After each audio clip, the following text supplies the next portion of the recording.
Tonight on the Black Channel, well, folks, if you play stupid games, you're going to win stupid prizes. Hey, who's playing that? Where's that coming from? Well, this is dedicated to Chud the Builder.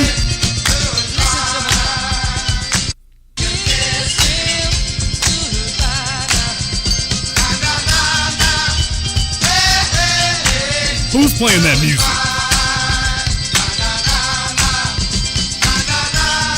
Yeah, I don't know who's playing that.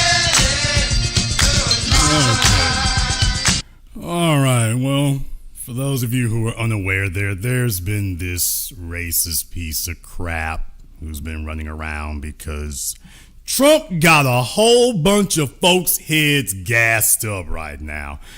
Trump got a whole people, him and his minions at the state level, they got a whole bunch of folk gassed up, telling themselves that it's a new day, telling themselves that this is white supremacy, telling themselves that. That's what they've been telling themselves. And so this clown, his name is Dalton Etherly. He looks like, what's his name, Crumley? The little high school shooter, Ethan Crumley. All these guys look the same, y'all. So there should be the first thing right there. When you see him looking like this, he looks like a grown-up version of Ethan Crumley. Remember one of those high school shooters who shot up the whole school? Well, yeah, that's the kind of individual that this is. That's the kind of individual that he is. So he's out there wreaking havoc. He's out there wreaking havoc. And of course, the system was allowing him to do that. They were allowing him to do that all over the place because that was the goal. That was the goal. That was the aim. That was the intention. Because you are in a race war. You're in one. It doesn't matter whether you wish to be or not. It doesn't matter whether that's what you're aiming for or not. That is where you are, and even if you are not looking for a fight with them, they are looking and demanding a fight with you. Now, I want to go over this article from the Associated Press. So that those of you who are not aware here, you can get the details on it. And I've made a conscious, deliberate effort to not really engage on this individual here because when trash wants attention, you don't give trash attention. You just go ahead and bail out. That's the issue there. You just bail out. So, with that being the case here, the article says, a Tennessee man who goes by the moniker Chud the Builder, by the way, his name isn't Chud, and he's not a builder. Yeah, by the way, his name isn't even Chud, and he's not a builder. Known for posting racist videos on social media, was given a $1.25 million preliminary bond. Damn! On attempted murder charges and other charges on Friday. Dalton Etherly, who ethered himself, 28 years old, young white supremacist, is accused of shooting another person in the middle of the day on Wednesday outside the Montgomery County Courthouse during an altercation. An affidavit filed with the arrest warrant says that Etherly and the other man, quote, engaged in a verbal altercation. That's because Etherly walked across the street to confront them. So Associated Press, shame on you. At about 1:19 p.m., quote, during this verbal altercation, Mr. Etherly turned his body in a bladed stance, that means to the side, y'all, and reached for his firearm located in his right jacket pocket. Thereafter, a physical altercation ensued. Well, hell yeah, because this guy has a weapon. You must subdue him. Etherly fired, striking the other man multiple times. The man was taken by helicopter to a hospital in Nashville, where he underwent emergency surgery, according to the affidavit. Police have said the man was in stable condition after surgery. The hospital has declined to give out information about his condition, citing medical privacy laws. The affidavit notes that there were several, quote, innocent bystanders. So this guy is a threat to the general public. He is a menace and a threat to the general public. Innocent bystanders outside the courthouse when Eatherly shot his gun. Surveillance video of the incident shows a ricocheting projectile hitting nearby walls. Audio recording and witness accounts of the shooting also indicate that Eatherly shot himself in the arm. You moron. Just shows what that is there. So he was not intelligent enough to go ahead and to be aware about that. At an arraignment on Friday, prosecutors asked that he be held without bond until there can be a full hearing next week. Judge H. Reed Poland III declined the recommendation but set a high bond nonetheless. Quote, based upon, by the way, it said prosecutors asked that he be held without bond. Did you get that? Prosecutors asked that he be held without bond. They asked that he be held without bond until there can be a full hearing next week, but the judge declined. He declined that recommendation, but set a high bond nonetheless. Quote, based upon the fact of how many people were here in the courtyard or at the courthouse and the seriousness of these felonies. I mean, he opens fire at a courthouse, people. He opens fire at a courthouse and the judge doesn't say he should be held without bond. The judge says, damn it, we should have given him a little more time. In addition to the attempted murder charge, Eatherly faces charges of employing a firearm during a dangerous felony, aggravated assault, and reckless endangerment with a deadly weapon. Poland also noted that Eatherly had previously, now here's the thing, y'all, Eatherly had previously been released on bond in 2 other cases. What? So, folks, he's already dealing with other cases. Where is Megyn Kelly? Where is Megan Ku Klux Kelly? Where is Tucker, white supremacist Carlson? Where are they, folks? This individual, you want to talk about crime, a crime spree. This clown, Chud the Dork, he's a one-man crime wave. What in the world is going on here? You're talking about a one-man crime wave sweeping its way through Tennessee, and neither Candace Owens, nor Megan Ku Klux Kelly, nor Tucker the Sucker Carlson, Fox Nazi News, none of them are saying anything about this one-man crime wave. All of his previous arrests. I mean, folks, arrests that he's currently out on. He was already out on bail for these other things, by the way, folks. This other stuff they're talking about, he was already out on bail for those. And while that was going on, yeah, he's no threat to public safety, sarcasm. So just couldn't help but none of them were talking. But then again, this is the pathetic state of late-stage white supremacy. Judge Poland also noted that Eatherly had previously been released on bond in 2 other cases, people, not 1, 2. He faces a harassment charge in Montgomery County from November. Yes, a few months ago. He was also charged last week, people, last week in Davidson County in Nashville with theft of services. Now, for those of you who may have heard before that he left a restaurant without paying, for those of you who think that leaving a restaurant without paying isn't a crime or whatever, yes, it is. And this is typically what the crime is called, is theft of services. So if you go to a restaurant, you eat, and you get up and leave without paying, that's actually a crime. So the crime is theft of services. So just to show you that what white supremacists like to do is they like to change the subject. Ain't that right, Megyn Kelly and the rest of you? White supremacists want to change the subject. You see, the fact of the matter is that they believe that they are entitled to white privilege. They believe that they are entitled to a privilege. In the chat room, C. Green, I'm going to come to that here in just a moment. Oh, I'm going to come to that here in just a moment, C. Green. We're going to come to that in just a moment. Hang tight. Hang tight. White supremacists are attempting to invoke and enforce this idea that they must be given preferential treatment.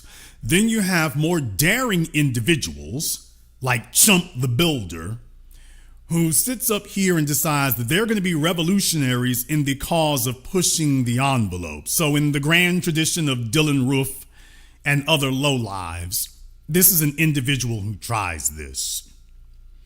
So their job is to try to push the envelope and see how far they can go to try to forward the cause. When in reality, he is broke, pathetic white trash who, because of his antisocial, ridiculous behavior, life isn't working for him. And yet he's blaming black people for his failure as an individual. So he's trying to claim victim status when he is the victimizer. So this is what happens when you have helpless, idiotic individuals who have decided that if whiteness doesn't work for them, they will be proponents of white supremacy, particularly white male supremacy, because I want y'all to understand, he's been going around trying to victimize white people too. What? If you go take a look at the videos and stuff, he's been going around talking crazy and trying to victimize white folk too. That restaurant he went to, that wasn't a black restaurant. So what he's trying to do is insist on a white privilege, particularly white male privilege. And just understand, what comes next is if there are no black people, if he can't get a violent confrontation with black people, he's going to go shoot up some white folk. That is the villain arc of these individuals. If they fail at being able to gin up or create an deadly altercation with black people, then they go looking for some white people to go shoot up and some white people to go mass kill. And you've seen this over and over and over again. So just understand what you're looking at. These are powder kegs and sitting time bombs. I would also like to invoke one more thing here. You see, this is the reason why these kinds of individuals must be stopped and nipped in the bud from the very beginning. When you start going around calling folks nigger, when you go around verbally assaulting people, that is your first clue that you are dealing with a violent white supremacist who is giving you a preparatory signal. Understand something here. I'm dealing with law. He is giving a preparatory signal that he intends to commit violence by giving you the rallying cry of white supremacists. Violent white supremacists engaging in that behavior, he is showing you the clear signs that he intends to do that, just like a person being a drunk driver. A white person doing what he's done, yelling nigger, I want you all to understand something.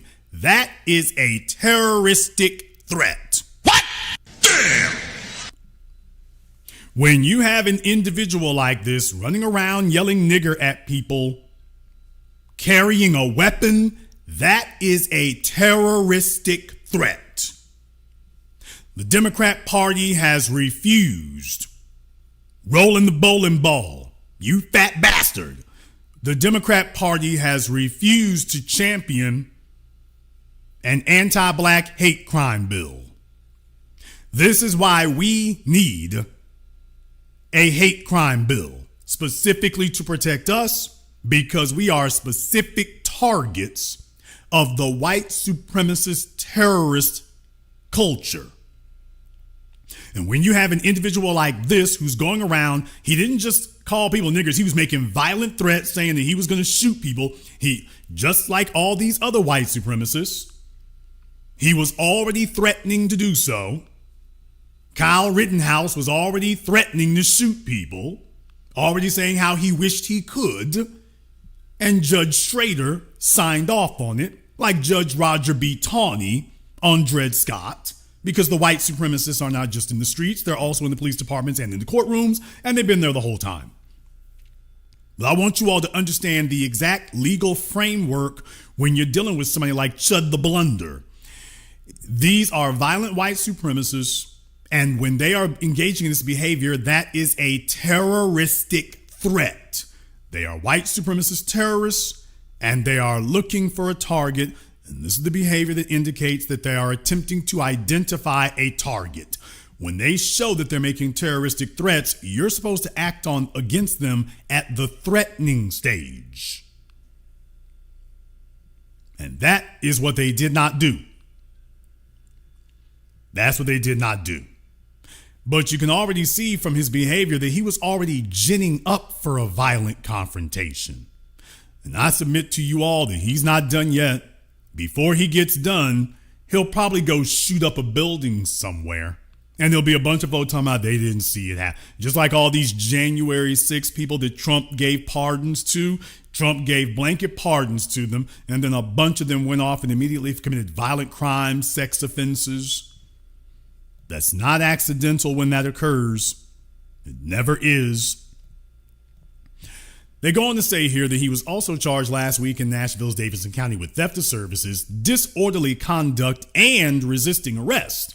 And still no word from Megan Ku Klux Kelly or Tucker the Sucker Carlson or Fox Nazi News.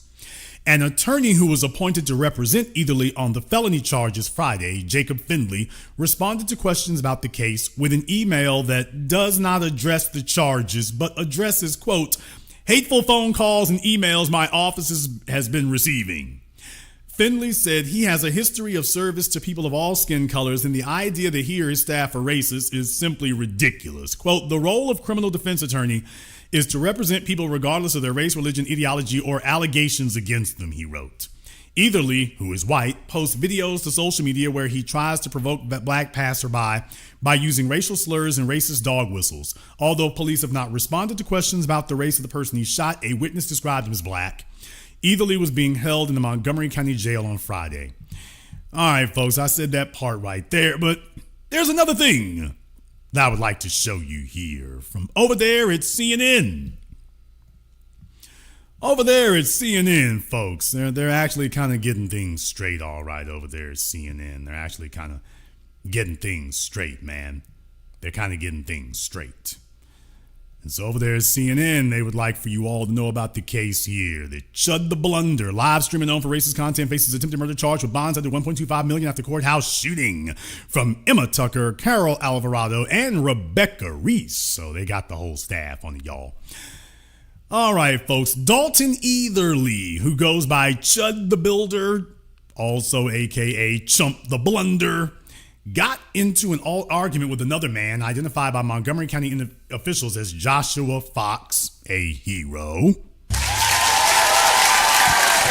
We just call him Hero around here. Outside the Montgomery County Courthouse in Clarksville Wednesday afternoon, according to a arrest warrant. Eatherly, 28, turned his body, quote, in a bladed stance toward Fox and reached for a firearm in his jacket. After which a physical altercation happened, yes, to subdue this terrorist. Eatherly fired his weapon and Fox was struck multiple times and yet kept defending justice, freedom, and democracy. Fox, who is black, is a disabled veteran and a loving father of 3 amazing children whose life has been severely impacted by this injustice, his mother, Carolyn Smith, said. I second that motion. Happy Mother's Day, Mrs. Smith. We need more like you, ma'am.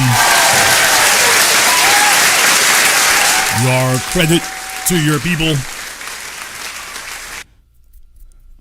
and the cosmos. A disabled veteran faithfully serving his country against all enemies, foreign and this week, domestic. So I would like to send my appreciation to Joshua Fox for standing up for humanity, decency, civilized man, against the white supremacist demonic hordes that are rampaging across the earth at this time. He represents our hope and turning back the tide against these subhuman barbarians. Now, who in the world could possibly have a problem with any of this? Who could possibly have an issue with this? Well, of course, folks, white supremacists out there. Oh man, here goes Jake Shields. I spent the last hour researching Chud, and my initial response was way off, so I owe him an apology. I had believed he was filled with hate, always pushing division, but that isn't the case. Okay, he's literally running down the street yelling nigger at people. Okay. So, like I say, once again, another washout.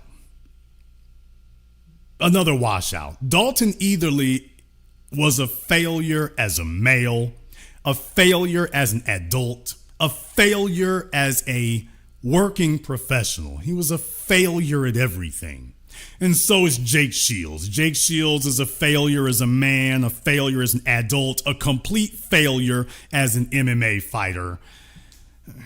This is what happens when, in their eyes, when whiteness fails them. Whiteness fails them, and then they start blaming black people. He's not blaming Dana White.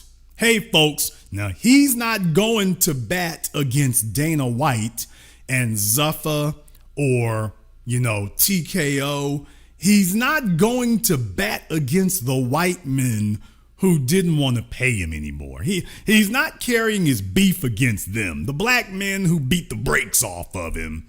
Okay, but he's not blaming the white men who made tens of millions of dollars. He's not blaming any of them. So, this is what happens when you are filled with cowardice. So, that's just what happens. So, if you want to know who it is who sympathizes with the Dalton Eatherlys and their ilk, this is who sympathizes with them right here. Not to be left behind, speaking of other deficient white males, I say white advisedly. Tim the Punk Pool. So this lawyer here, this is one of these white supremacists, suspected white supremacist MAGA lawyers. This guy is wrong on everything. Just literally everything. Everything that he's just been wrong across the board. He claimed that Ron DeSantis was going to shut Disney down. It didn't happen. It went exactly the opposite way. So basically, he's basically a fellow who got law credentials, and whiteness ain't working out for him either. So he's on the internet just using, I guess he's decided to just crash out his law degree and just go white supremacist and just say, screw it, I ain't making no money as an attorney. He makes no money as an attorney. He's not making any big cases. So, yeah. And so he went to go speak to Myron the Coon and talking about they see black suspects commit worse crimes. Who are the black suspects who opened fire outside of a courthouse? Who are the black suspects who opened fire at a courthouse? So, needless to say, this is how pathetic they are. Tim Pool's talking about, don't matter, white people will never riot over this stuff. If the races were reversed, the white guy would still be the one getting arrested. So Tim Pool is saying that if Joshua Fox were white and Dalton Eatherly were black, that they would be arresting Joshua. Never mind the fact that you've literally got black people on video in North Miami and beyond, handcuffed black people. One just happened here a few days ago. Ben Crump is working on that case. Unarmed black people being shot on the ground by police with their hands in the air. Literally unarmed black folk getting shot. And Tim Pool has never said a word. So, look, I want you all to understand something. This is white deficiency syndrome. This is when you are deficient. Tim Pool's a little short, bald dude. What? Tim Pool is a little short, bald dude. And I'm not beating up on short, bald dudes. I'm just saying Tim's a little short, bald dude. Women ain't checking for him. Corporations with money ain't checking for him. Life just didn't go very well. That stunted growth thing, he's one of these emo kids who all he really knows how to do is go skateboarding, and he's not really excellent at that either. He doesn't excel at anything. That's the issue for him. He doesn't excel. He's part Asian, so he has a racial complex. He's not really overly desired anywhere. He's just kind of a little weird dude. And so he feels deficient. So like Jake Shields and Dalton Etherly and all the rest of these colossal failures, they take a look at black men who are excelling. They take a look at black men who are succeeding. And as a result, this is how they respond. As a result. I want you to understand that that's what it really is. Life didn't work out for them. They take a look at black men in entertainment, black men in sports, black men in politics. They take a look at black men being admired and looked up to. And these are guys who really don't have anything to offer. So your very presence, you don't have to say anything to Tim. All you got to do is look down at him. Damn! Like Tyrion Lannister. All you have to do is when Tim starts squawking, and all of them have little squeaky voices, y'all. There's no baritone anywhere. All of them got little squeaky voices, these prepubescent whiners. And all you got to do is stand next to Tim Pool, and when he starts talking, all you got to do is look down to your left. Who is that down there talking? It's me, Tim Pool. All right, pipe down. That's the problem right there. Is he getting to me right? So that's him. Ben Shapiro, Tim Pool, all these little short, little hostile dudes. But they're too cowardly to pick up a gun. So what they do is they try to buck up other people to do it because they're too cowardly. Hell, first of all, if Tim Pool and Ben Shapiro tried to pick up a gun, that damn thing would blast them into space like SpaceX. Damn! Oh man, that thing would rocket them into space like the Apollo 13.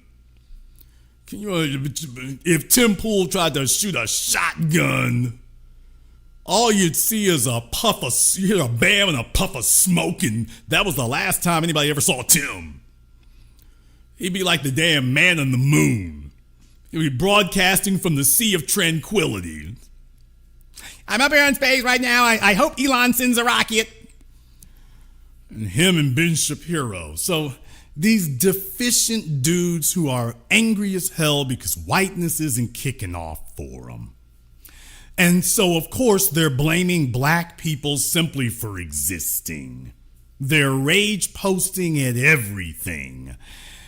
And the real problem here is when you go into the comments, it's like, imagine defending a guy who makes a living clout chasing by harassing strangers for views. He was already out on bail on a separate arrest that same week. He shot a disabled veteran outside a courthouse while on bond. That's why his bail is millions, Tim. Try doing some basic background research. It didn't go bad, folks. It went horrendous. It went horrendous here. So, I rock with you, Tim, but defending Chud is as stupid as honoring George Floyd. Did Floyd deserve to die? No. Did he contribute to his death by taking fentanyl? Yes. Lie. Does Chud have the right to free speech? Yes. Is defending Chud's actions the hill you want to die on? So even his white supremacist adjacent supporters are like, Tim, dude. This is what happens when the little mealy mouth weenies, the little weenies back in school who they're just still upset about it because, they didn't grow any taller. I'm not beating up on them, but Ben Shapiro didn't get any taller since high school. He got to high school and the growth spurt sputtered out. Tim Pool, same thing. So they're little runts running around here. They're little runts who have basically just gotten into the business of hate posting all the time. Doesn't matter how silly, doesn't matter how stupid, doesn't matter how ridiculous. And now they've been emboldened. I can't say they've been enabled, but they've been emboldened. And yeah, this is the hill they want to die on because they don't have anything else.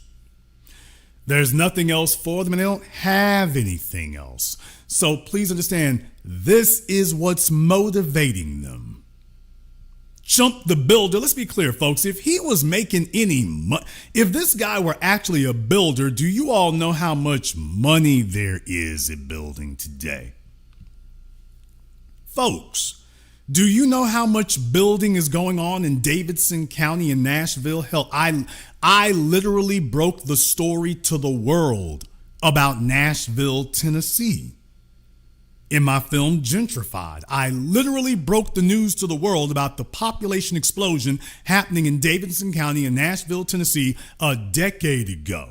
When literally 0 people were talking about it. I told you all about it, and now the world is talking about Nashville, Tennessee. But when I talked about it a decade ago, no one was speaking about it.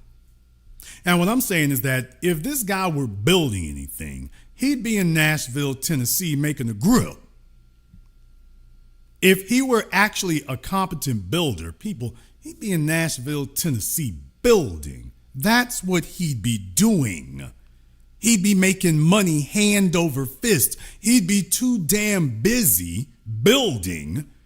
If he's got time to walk around and racially harass and racially terrorize people, you're not a builder, dude. You ain't built nothing. That's pathetic. Folks, like any of you who've had somebody do renovations at your house, could you imagine that person stopping what they're doing to go run around yelling nigger, nigger, nigger at people? For those of you who've ever done contracting work, could you imagine doing your contracting work and then taking off time to go around and film yourself yelling nigger at people? It's like you'd look retarded, which you would be. You look ridiculous. Who the hell does that? Who does that? Do you realize how insane that looks? Okay, dude, you got a whole lot going on, but you're going to stop what you're doing. You're a contractor who's going to stop what he's doing to go around and yell nigger at people. Yeah, nobody who actually has a job, nobody who actually has a business, you ain't got time for that. You don't have time for that. So that gives you insights into it. Now, yes, I do want folks to be aware that some wag somewhere started to give sin go. The white supremacists have already given over $100,000 to it, to which I say good. Intervention! Let the hate flow. Let it pour out your sweat glands. Let the hate flow. Go ahead and throw good money after bad. He's already out on 2 other charges. This is going to be number 3. So y'all go ahead and contribute to him. Let the hate flow. Put the money on his books. He gonna need it. Let the hate flow. Go ahead and finance it. Go ahead and do that.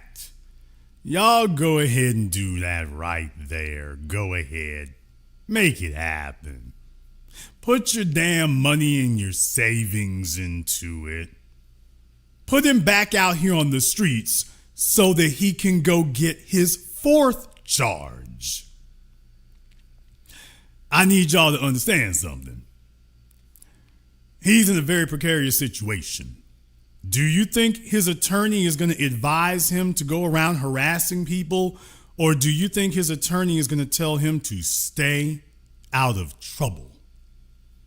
Now, what do you think he's going to do? Do you think he's going to go sit his ass down and stay out of trouble?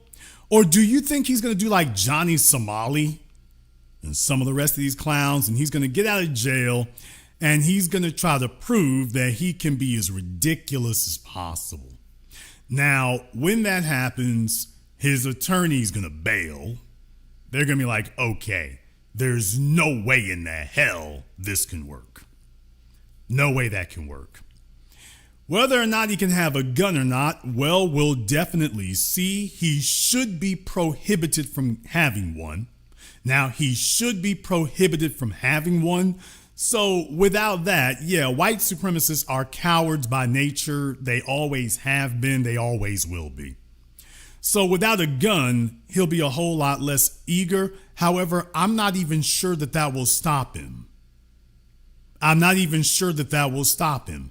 I suspect that after this, he'll carry it illegally. And remember, the Kyle Rittenhouse defenders will be put in the situation of having to defend him, which they will. So just understand that. However, I want him to get out, folks. What? People, I want him back on the streets. I want him back on the streets. No, because see, right now he's in jail. He's in PC. They got him in segregation because you see, he there in Tennessee. He can't walk the halls. He can't walk the yard. He can't walk the hall and he can't walk the yards. And hey, Dalton, you can yell nigga all day where you at now, Dalton. Hey, Dalton, why don't you walk the cells and yell nigger all day, Dalton? Plenty of black folk, this is the time for you to exercise your freedom of speech, right? I mean, you're not going to sit up here and show everybody that you're a coward and a liar, are you? You sitting there in the Nashville jail. You see the brothers who standing around you on taking your ass to jail now in this picture. Hey, you can yell nigga all day, Dalton. Isn't it time for Chubby the Builder to yell nigga all he wants to now? Y'all, don't you know he's as quiet as Tim Pool in that damn jail tonight? He's looking around.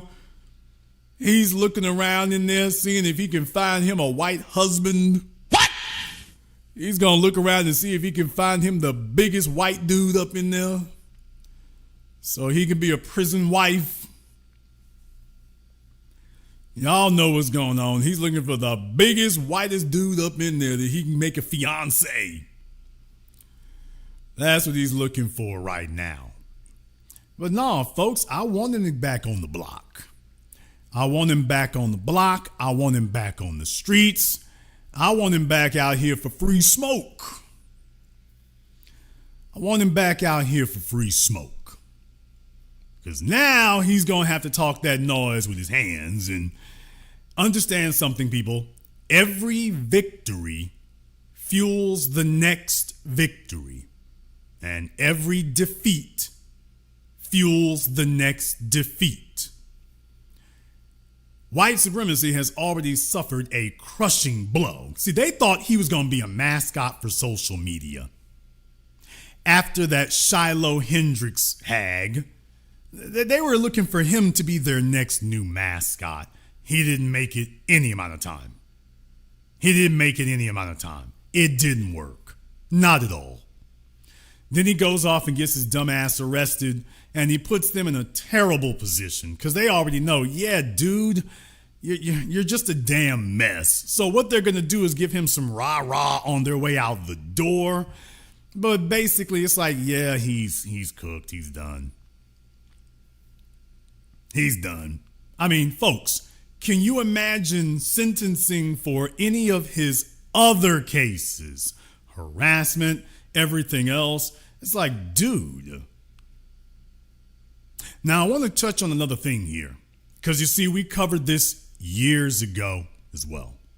That in the state of Texas, if you'll all remember, I taught you all about this. In the state of Texas, remember, they were wanting to make it the law that if you get arrested for 3 misdemeanors, that adds up to a felony. Remember in Texas, they were talking about wanting to make that a law that if you get arrested for 3 misdemeanors, that gets you convicted of a felony. Well, you know, now that we're taking a look at it here, you know, we might want to reconsider that right now. In the case of old Dalton over here, we might want to go ahead and reconsider that. Might be an opportunity to go ahead and do that for little old Dalton here. Might want to go ahead and consider that for little old Dalton, because I can see him going ahead and getting that now, by the way. We can go ahead and see him getting that now. Look, folks, white supremacy is looking for a mascot. It's been looking for a mascot. George Zimmerman became public enemy number one. The bottom line is that Zimmerman never became a hero. They were hoping to make him a mascot and a hero, and it didn't happen. Remember when they attempted to do that with Kyle Rittenhouse? They attempted to make that little stupid goober. They thought they were going to reform him and rehabilitate him. You can't see him nowhere. He can't show up anywhere. He can't do anything. Nobody wants to be seen with him. There isn't anything. Remember, Trump tried that with Daniel Penny. People, white supremacy is a delusional religion. It's a religion of delusion. All they do is go around saying garbage, but they don't actually substantiate it. So they keep trying to turn white supremacists into heroes. All you end up doing is being trolls, but trolling doesn't create a hero. Trolling don't make a hero. So you can't turn child killers into heroes. George Zimmerman's a child killer. You can't turn that into a hero. All it does is make the rest of you who defend him look like psychos. That's what it ends up doing. And so in this case here, they're looking for their newest mascot. And please understand, a lot of you are like, wow, these are heinous individuals that you got out here. These are heinous individuals. And what I'm telling you is that that's all white supremacy has. White supremacy does not have any decent people, folks. By its definition, white supremacy is the practice of indecency. So white supremacy doesn't have any decent people to draw on. It doesn't have any decent people to talk about. It doesn't have any decent people to uplift and any decent people to promote. All it has are monsters, animals, killers, scum. That's all it has. So what they want to do, basically every time this happens, they fuel us. They reinforce everything that we've said because they are openly saying that they are the defenders of injustice. Let me explain to you another reason why it is that Chud the Clown is not going to be able to make it here. It's not going to work for him. When you've got video of Chubby the Not So Builder sitting up here yelling at white women, arguing with white women. See, there's where it goes downhill for you. There's where it goes downhill for you. See, Nashville is not filling up with the usual hardcore white supremacist whites. These are a lot of yuppies and things like that who are kind of looking to live a semi-hippie lifestyle, to be totally honest. So when you've got video of him yelling at and arguing with white women, see that those visuals are bad, man. Those visuals are bad. When you got him arguing with white men, those visuals are bad.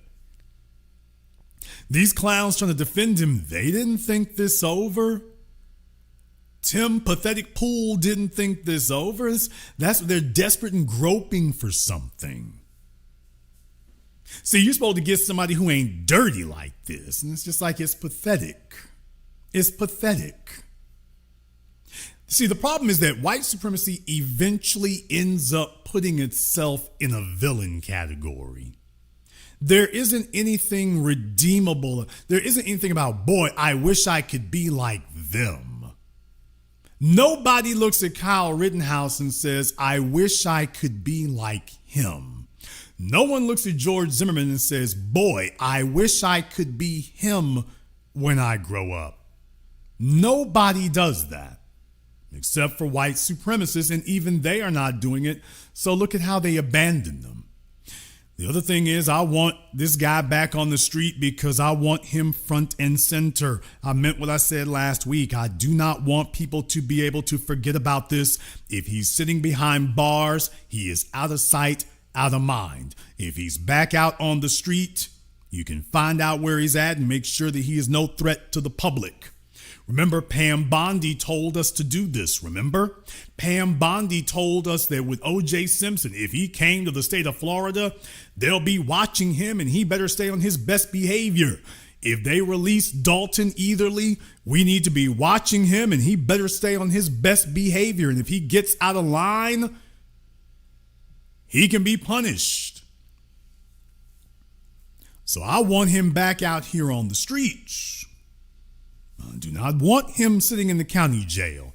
I want him back out here on the streets where he can be monitored. I want him back out here on the streets so he can be monitored and he can be seen. I want him out here for that. No, I don't want him safely absconded in the jail where he's practicing white supremacy behind walls. I want him out here on the streets so he can get back to doing what he does.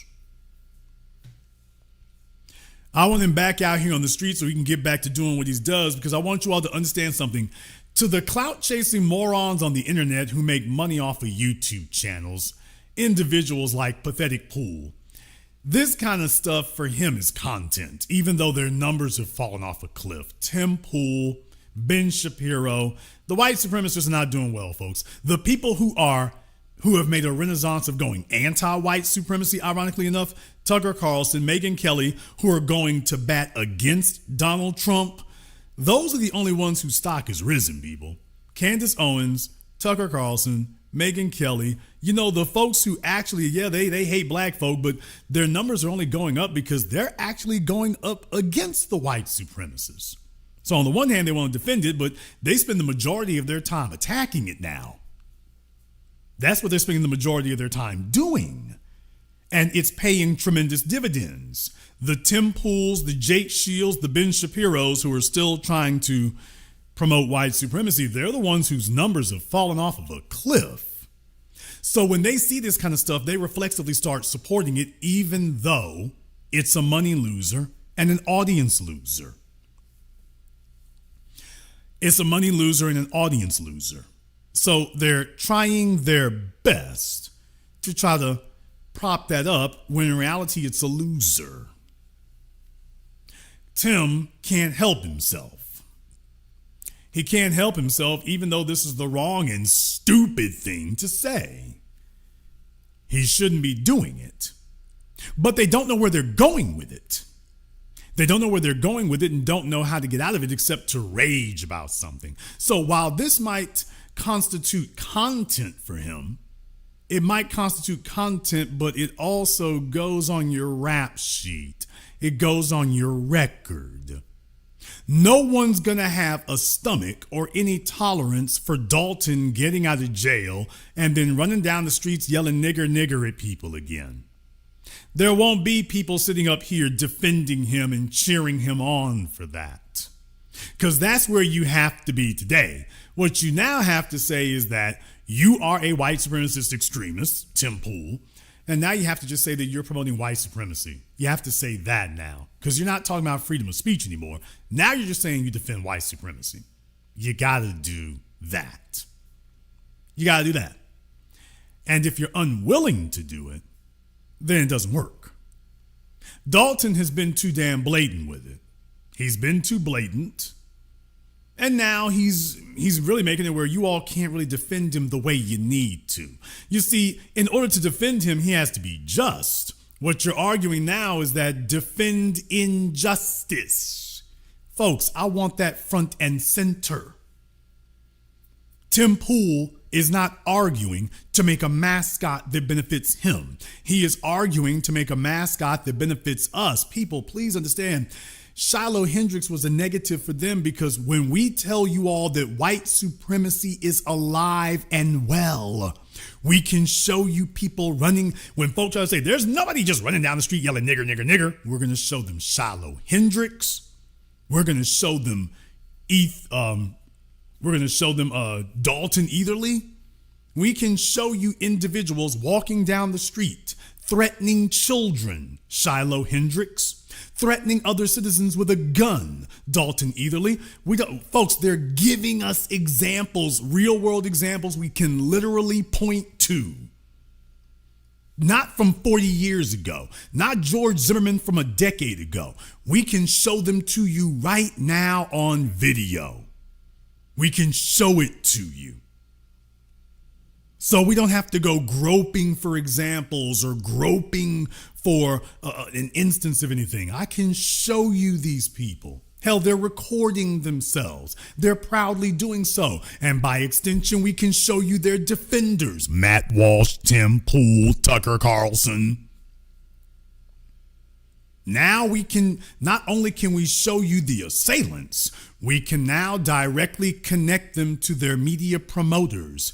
We can gather them all together now and say, not only did these people do this, they were defended by the online media white supremacists.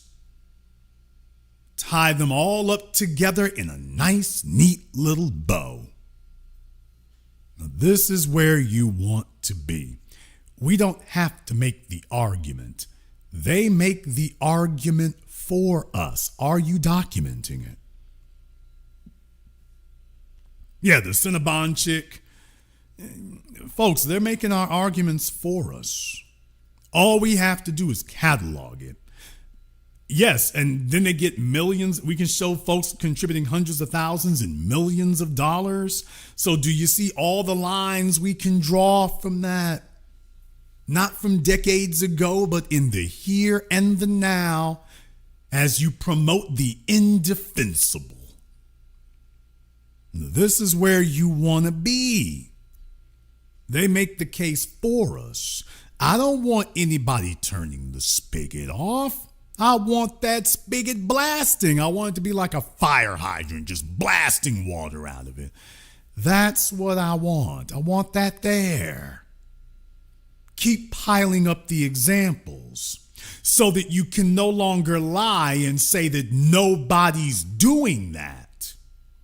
You can't lie and say it's not widespread and that there are not hundreds and thousands of people doing it.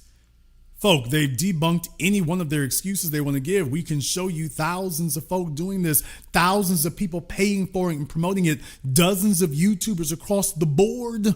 We can show you the proof in real time. You can't deny it anymore. The evidence is simple and plain. I want to back you all up to recent history. Follow me, follow me, follow me, follow me. When you talk about Edmund Pettus Bridge, when you talk about Bloody Sunday, you see, that was where Dr. King and the civil rights movement put them in a trick bag. You see, they were looking to politically galvanize the country. What was happening was the South was telling everybody that everything was fine, everything was cool. What Dr. King and friends understood was that America might be comfortable with white supremacy, but they are uncomfortable with brutality shown to them live and in living color. Do you all understand that things like you saw on Bloody Sunday, the fire hoses, the dogs, the police beating people, please understand that was new. Remember, television was newer back then. To see that in living color, to see that on, that was new, y'all. We ain't talking about the Hollywood movies where they swing the stick slow and you duck it or whatever, and they got the sound effects. I mean, this was naked brutality, dogs biting people. That was new for them to see that, and that was startling. It was shocking. That was reality TV. It was shocking. It's like, oh my God, those dogs are really biting people. I mean, for real, they're really hitting folk with sticks. They're really beating them. They're really shooting at them. That was all new. Dr. King and the organizers understood that while people may ignore white supremacy as a word on a sheet of paper, they will not be able to defend or ignore these visuals. They will not be willing to condone these visuals. So they may not want to fight white supremacy, but they will not defend naked barbarism.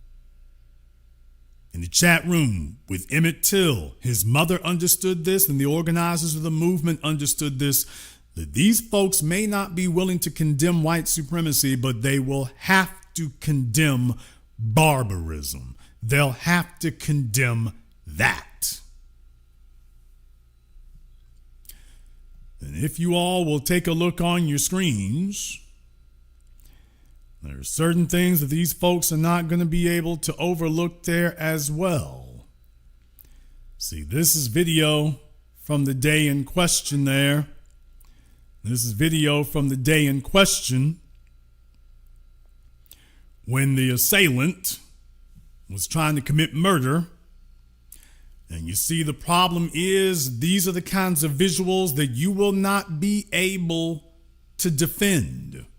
The white supremacists who are engaged in the race war, as far as they're concerned, while they're sitting behind their computer monitors hiding from things, the white supremacists are willing to say, yeah, that's great and wonderful, but the problem comes when they try to get the rest of the society to sign on to it with them.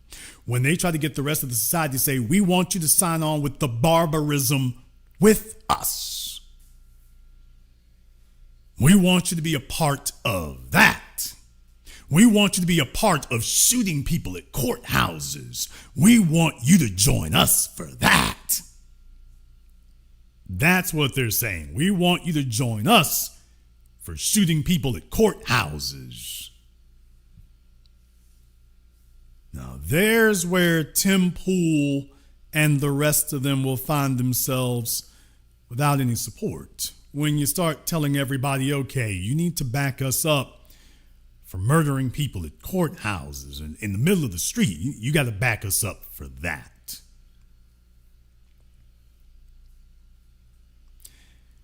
If we don't put them back out on the streets to show them that, see, there's where it gets problematic. So no, folks, I have never been a proponent of putting these folks in there and stuff. I want them to stay a little bit longer so that we can go on and get them where they need to be. Get them back out here on the streets.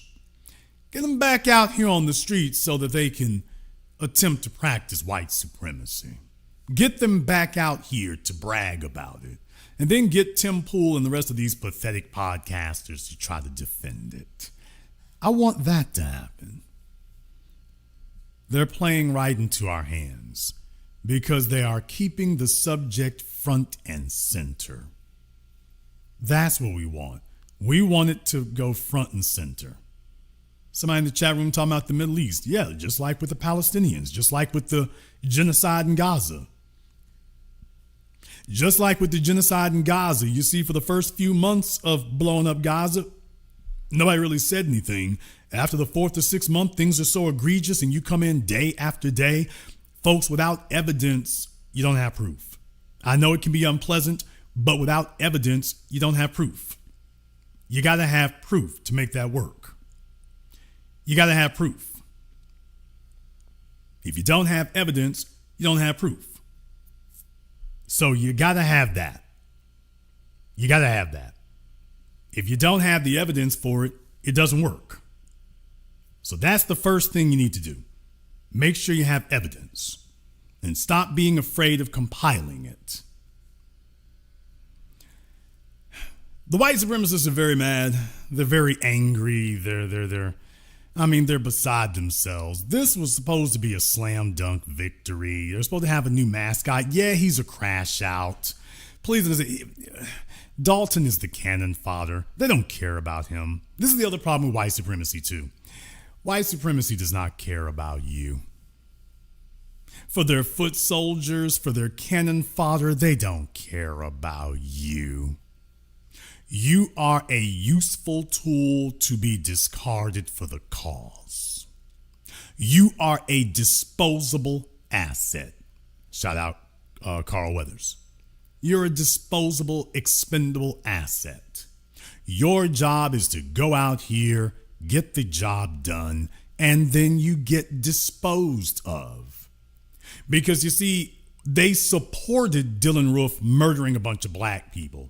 But the tying it up for a neat bow for him was, oh, well, we're going to send him to death row. So just understand, either which way it goes, they try to claim a victory for it.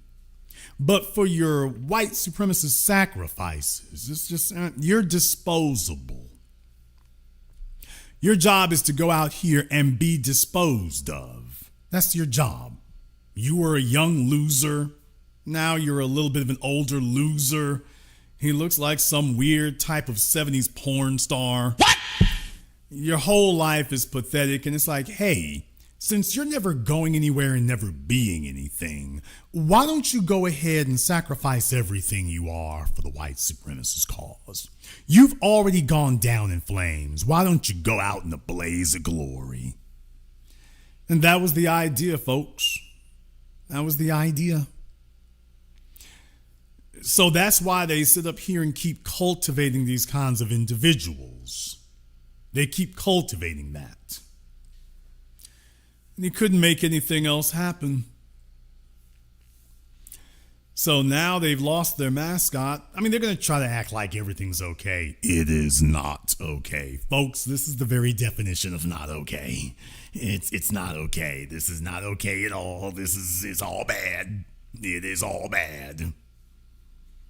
Yeah, if you're looking, I've seen okay. I've seen individuals. I've seen white supremacist pawns who, this might be an okay. This is not okay. This is exactly what you don't want. You don't want your cannon fodder doing this.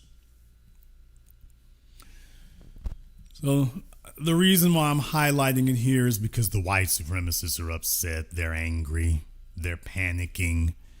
Understand something. They need him to not be punished. Because what they're trying to promote is the idea that you should be able to practice white supremacy with impunity. And it's not enough to have some trailer park trash like Shiloh Hendricks or the Cinnabon broad, both of whom are suspected to be dating black men. What? That's not enough. It ain't enough, people. It's not enough. You need somebody like this. They really want another Zimmerman to do some terroristic stuff. They're looking for that. And this is the best they could come up with. This is the best that they could do. So, with that being the case, okay, well, see if you can roll it. He was supposed to get the fires going again. He was supposed to give them something to cheer about for running around calling folks nigger. That was the whole thing. His job was to run around calling folks nigger and to hopefully start normalizing that. He was supposed to be their mascot for that. He was supposed to make people proud to call black folks nigger. And now what he's done is he's become an embarrassment. This is the best the white supremacists could do, is this walking pathetic embarrassment. So now he's become something a whole lot more useful for us. Now, they don't want this to go on here because they know he's got to go to court again and again on charges. He's not going to go great. He's the wrong guy. You don't want it. You should have been smart enough not to promote him in the first place. You should have just seen, this fella is too unstable. He's too unstable. He's going to go off and do some wildcat garbage that you're not going to be able to defend. I need you all to understand something.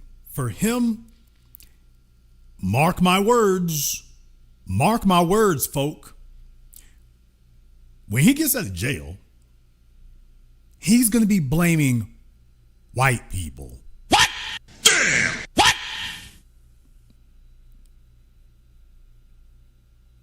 Understand what I'm saying? When he gets out of jail, he's going to be blaming white people. He's going to be blaming white people for not having solidarity. He's going to be blaming white folk for arresting him for harassment, for turning him in, for not paying for his food he got.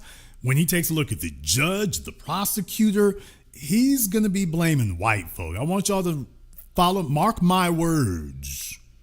Mark my words, when he gets out, he's still going to be wilding out, but he's going to have some choice words for white people for two reasons. Number one, he's going to feel some kind of way because those are the only folk around him. Number two, because it will not be acceptable for him or socially condoned or safe for him to go ahead and keep talking about black folk. He's going to feel a lot safer talking bad about white folk. So mark my words, when he gets out, he's going to start talking trash about white people. When he really starts adding up his paperwork and taking a look at that, certainly when they start sentencing him for things, yeah, he's going to start saying, okay. Because understand something, in the court system right now, he is what qualifies as a violent offender. Damn! He is not just some guy in court anymore. He is a violent offender. He is what they classify as a violent offender now. When you take, folks, if the prosecuting attorney does what he's supposed to, all you got to go just take a look at his Twitter. Go take a look at what he's posting beforehand. He was already proclaiming that he was going to commit a gun crime. Tell me, what jury are you going to put that in front of and they're going to be like, ho hum? Show me the jury that you're going to be able to show his previous tweets to, where he was right before the shooting. He said he was going to go shoot somebody. Hello.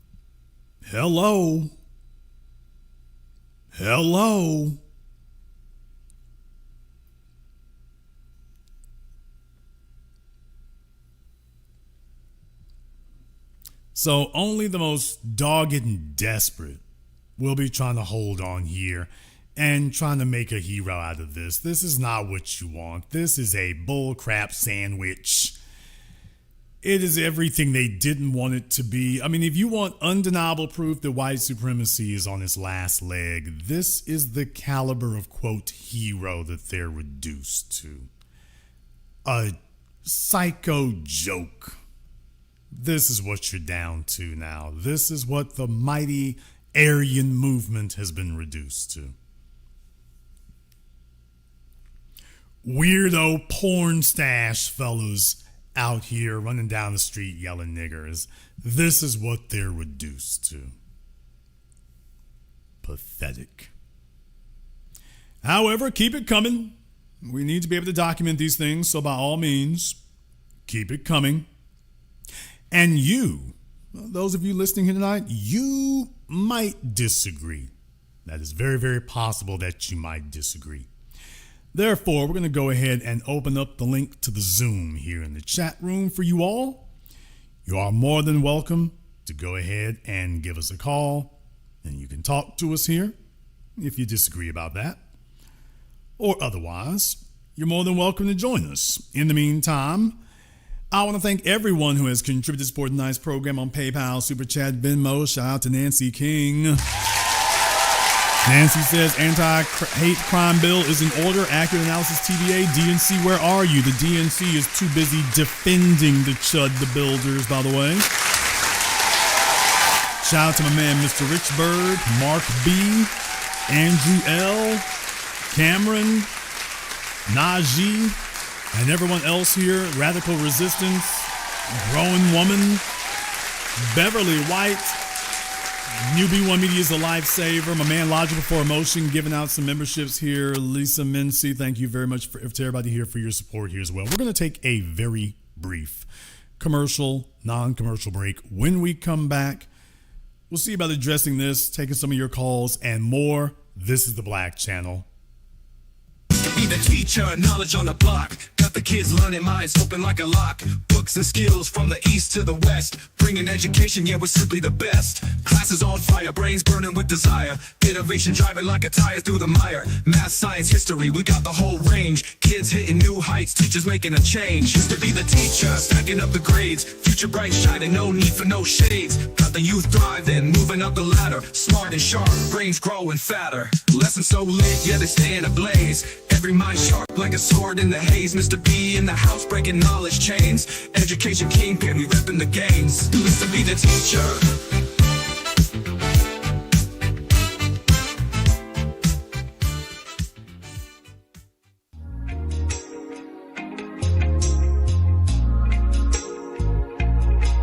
Order yours today to experience all the benefits of Ash Kickin' Body Butter. With skin so smooth and soft, you'll thank us for it. Shop Ash Kickin' online. That's ASHKICKIN.com.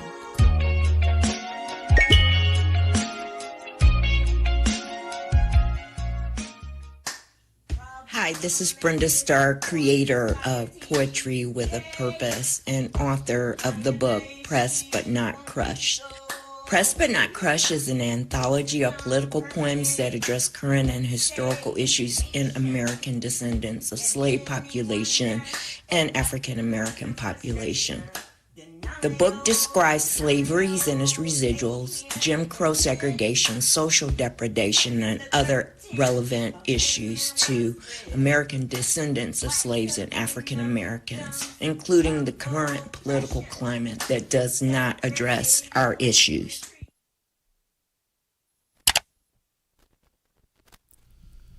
This is the Black Channel. I am your host, your brother, your humble servant, the Black Authority. Very glad to be with you all here this evening as we are discussing the further misadventures of Chud the Builder, formerly known as Chud the Builder, now known as Prison Wife in Cell Block 6.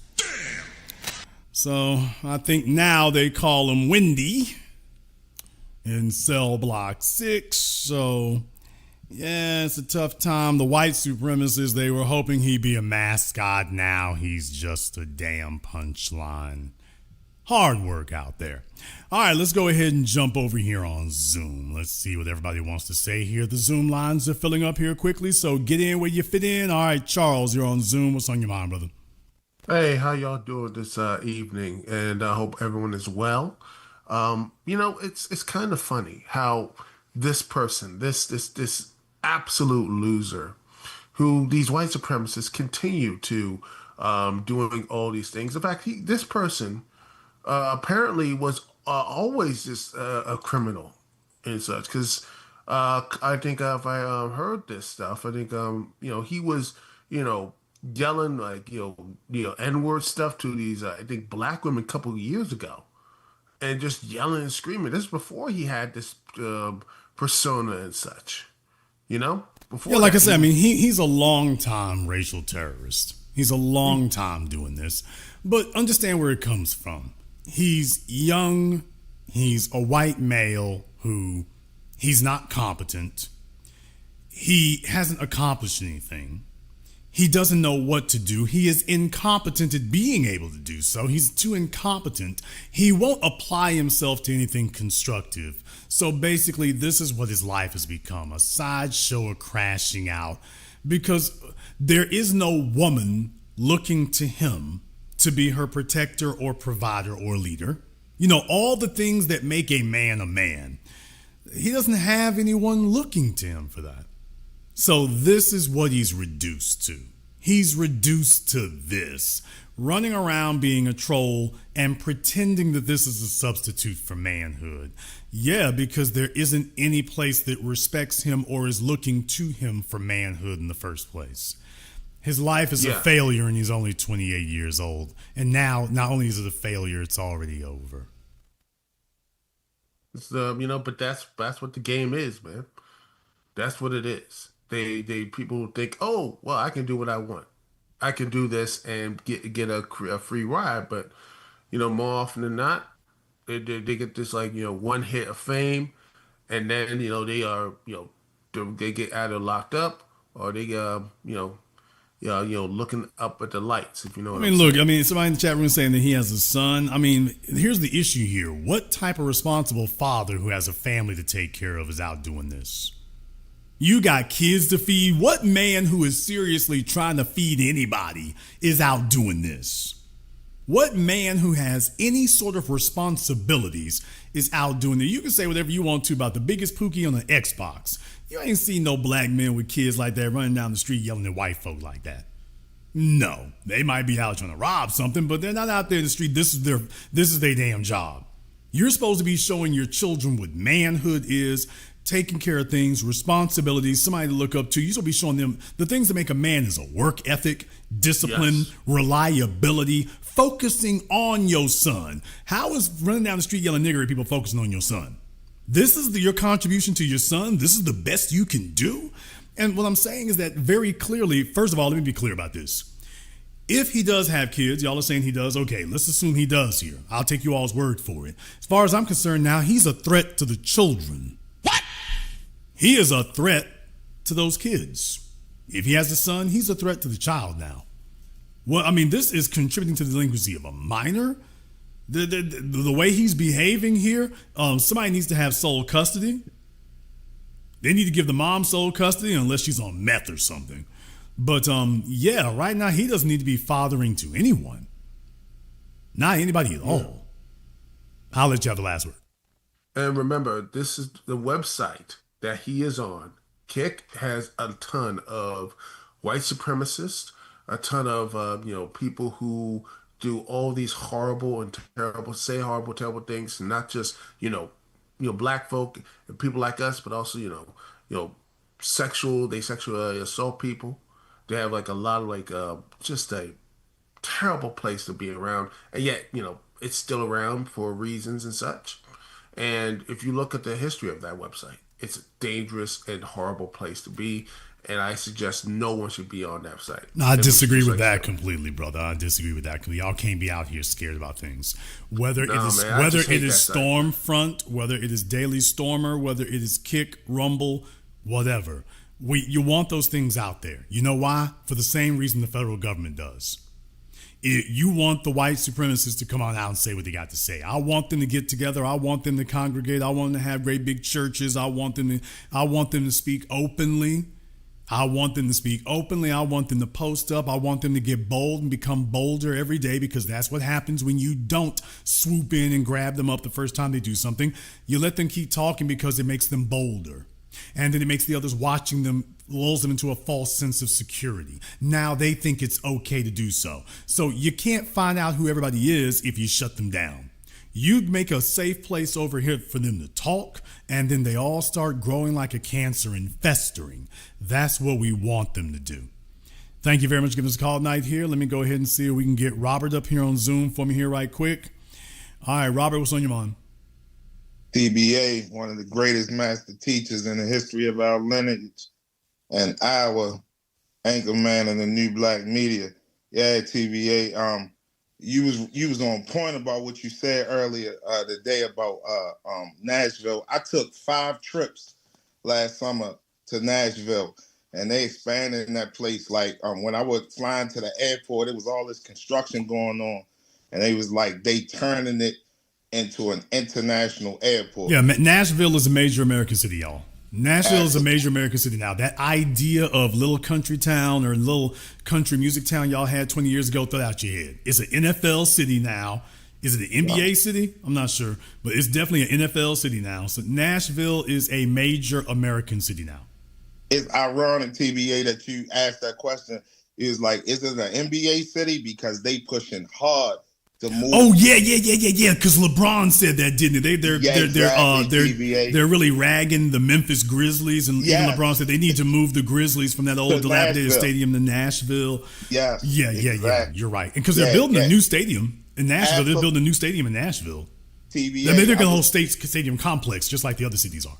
Absolutely. I was there 5 times last summer. I took 5 trips to Nashville, and it's like you hit it on the nose about like that hippie vibe that's going on down there. They got all these little clubs down there where you can just find, I'm talking about the greatest music artists coming in now. And like you said, it's country music. It used to be, and it still is country music USA.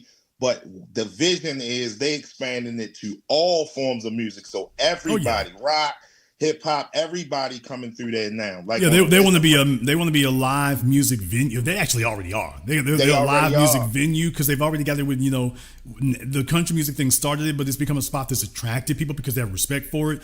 So for live music, for actual musicians who play actual instruments, they've really been nurturing of that, and it's really like a weekend venue thing. So it's not crowded like some other place would be. They really set it up to be like that. So not for thousands of people, but if you want want a couple of hundred people that you can perform for, Nashville has really been culturing and enculturating itself to be able to, nurture that. And they're really looking forward. So that's why I say when I talked to Professor Fraser a decade ago, Vanderbilt University, when they were talking about they had already projected there would be 1 million people in Davidson County within a decade. Brother, we crossed that decade mark last year. So I went and talked to Professor Fraser back in 2015. That was when I made the mistake of getting off the freeway. I didn't even know where I was. Found out later that was Nashville, Tennessee, and I couldn't believe my eyes. So that's when I made my appointment to go see Professor Fraser, and he hit me up to exactly what the numbers were. Well, that was 2015 when I originally interviewed Professor Fraser. 2025 would have been 10 years. So they would have hit that mark last year. This is not a minor city. So what I'm saying is that the idea that you're really going to have these really backwoods, central Louisiana, southern Mississippi, Bull Connor, Confederate folk, that's not what Nashville is. That's not what, first of all, it was a bunch of black folk there to begin with. So it's never been a hotbed like that for it. But the folk who are moving there, these are not a bunch of, Tim Pool white supremacist types wanna be Bull Connors. That's not what's coming to Nashville. Right. So they're not gonna find fertile ground for the extremists. Not at all. And last thing I want to say, I don't want to keep you too long, TBA, about Chud. I knew he was a hoe when them dudes pressed up on him at the gas station and he called the law. When he called the law, I was like, man, he's a hoe. So I just said that to say you made another great point. Like I always tell you when I talk to you, TBA, you always hitting home runs, bro. You said if he come home and can't carry that strap, it's gonna be a completely different game. He ain't nothing if he know that he couldn't carry that gun with him. He ain't gonna be pushing up and playing with black people. I mean, first of all, he was going out in the suburbs and where, it's high class and well-to-do black people that don't want no smoke. Them people worked all their lives, educated themselves through college, got good careers. They don't want no smoke with no clown, no good white supremacists like Chud. But he's looking to get taken out. Right. I mean, his life is amounted to nothing. He is a degenerate loser. I promise y'all, listen to me. I know his type. I know his kind. The worst thing that can happen to Chump the Blunder is if you go and subpoena his text messages. I promise you're going to see a bunch of text messages between him and his baby mama talking about how he's no good. He doesn't make any money. He doesn't take care of his kids, emasculating him. By the way, there's like this black chick who's saying that he used to be with her. What? Yeah, she is like one of them dominatrix. Yeah, she's like a dominatrix, but also like I can't even say because she's like, for those of y'all who don't know, just basically she's a female who offers male on male type action. Y'all can go look it up on YouTube if you want to, but she's a female who offers males male on male type action. And so people outed Dalton, because I think it was some white folk who actually did it, because they're like, you might not be 10 toes down because we heard you was running around with this black chick. So I guess he thought he was going to preemptively make her look bad or something. And then she was like, well, you know what? Let me produce these receipts for you right quick. And so she's a chick who has a bunch of, quote, clients. And, I think she said she even has signed confidentiality agreements, but she said Dalton broke his. So that's why she's saying something now. But yeah, y'all, she was like, by the way, y'all, what we're doing with Dalton. Yeah. And it's, for those of y'all who want to know, is you go look at it, she offers male on male type action. So, okay. So he's a repressed homosexual. Okay, so now he's trying to go overboard to prove something. The woman that he had a kid with does not consider him masculine enough. So now he's basically crashing out to try to convince people that he's masculine. He used to be fat.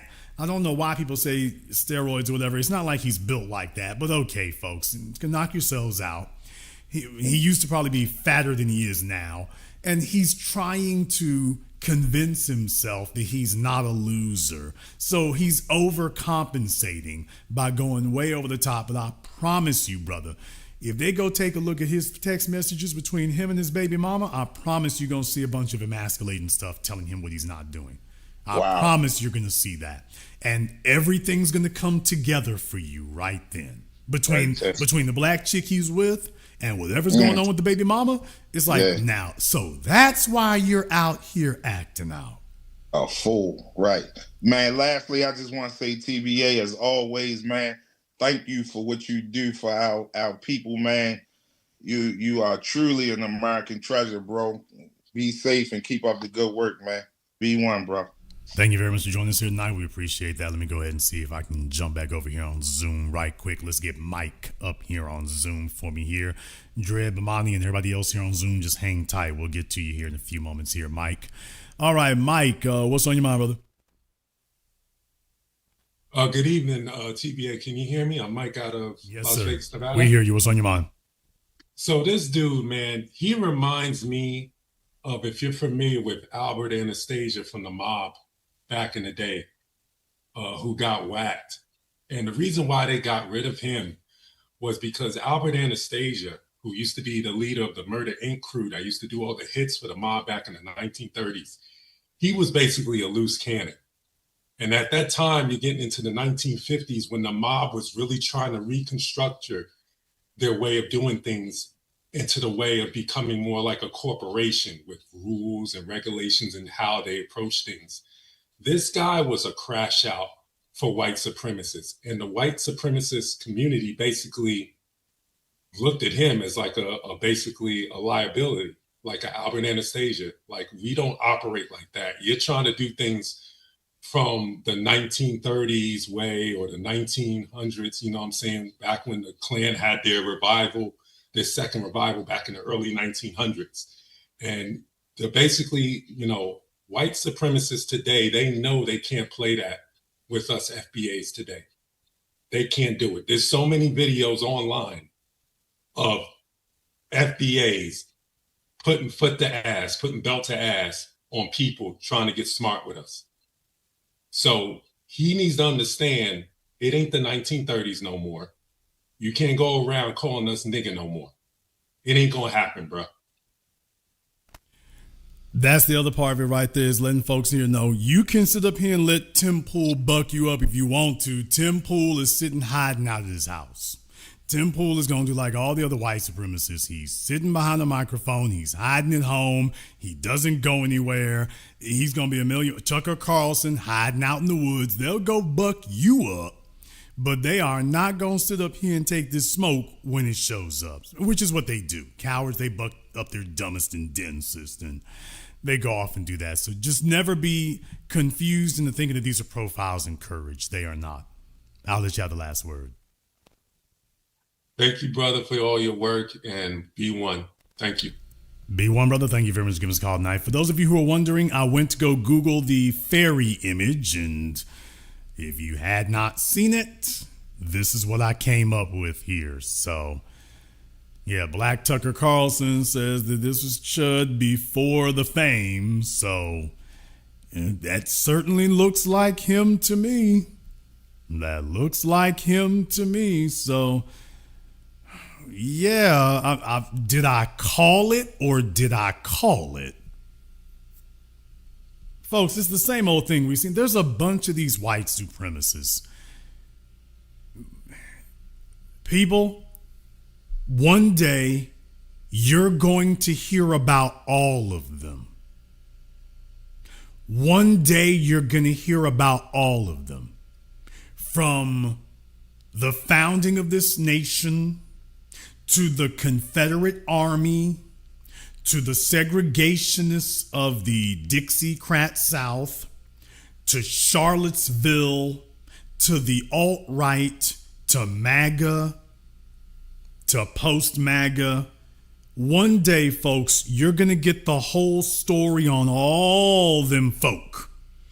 And I'm telling you right now, not something that somebody else told me, but telling you what I have seen and know with my own two eyes. There is a very strong homosexual element to the white supremacist movement. It is not hyperbole. It is not exaggeration. Shout out to Tariq and Buck Breaking. Y'all, I'm just telling you. It's an open secret. Jason, why are you being so coy? Because I'm always going to feel some kind of way about the fact that if you don't have hard evidence on this stuff, and this is hard evidence, I just missed. I just came short of some of the hard evidence. So I have to be careful, because if I say names, it's going to be like, okay. But I will tell you all, it's an open secret. I want you all to know it's an open secret. What I'm saying, when you start hearing things about folk like, what's his name, Benny Johnson, when you hear things about the Benny Johnsons and all these others, yeah, folks, I want y'all to know, by the way, there is a very strong homosexual element to the white supremacist alt-right MAGA movement. I need y'all to know that. And that's why, for example, yeah, when them chicks were blowing the whistle on what goes on sexually at CPAC and stuff, what was it, Brett Cooper talking about men getting with other men's wives or other men's husbands? What? Damn! I gotta remind y'all of that. Yeah, when Brett Cooper and them were going back and forth about CPAC and Turning Point and all that, and men getting with other men's wives or with their husbands. So I'm telling you all, there is a strong homosexual element to this white supremacist movement, the alt-right, MAGA, Epstein Island, folks. It's heavy. It's heavy and it's real. It's heavy and it's real. Wife swapping and dude loving is heavy, y'all, and it's real. It's real. Dennis Hastert. What? Yeah, folk in the chat room talking about Jim Jordan. What about Dennis Hastert? What about Dennis Hastert? They had talked about Dennis for decades, not years. The word had gone around about him for decades. He ain't the only one. He's not the only one. So folks want to talk about MK Ultra. People, there's a serious homosexual component in this. There is. There's a bunch of folks, a bunch of names. Yeah.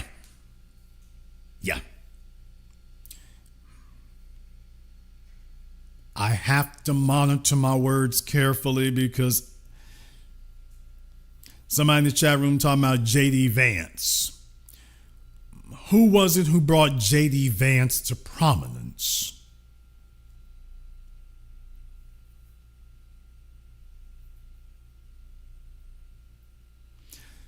I will measure my words carefully, because these are billionaires who sue people. But by the way, yeah, every time you turn around,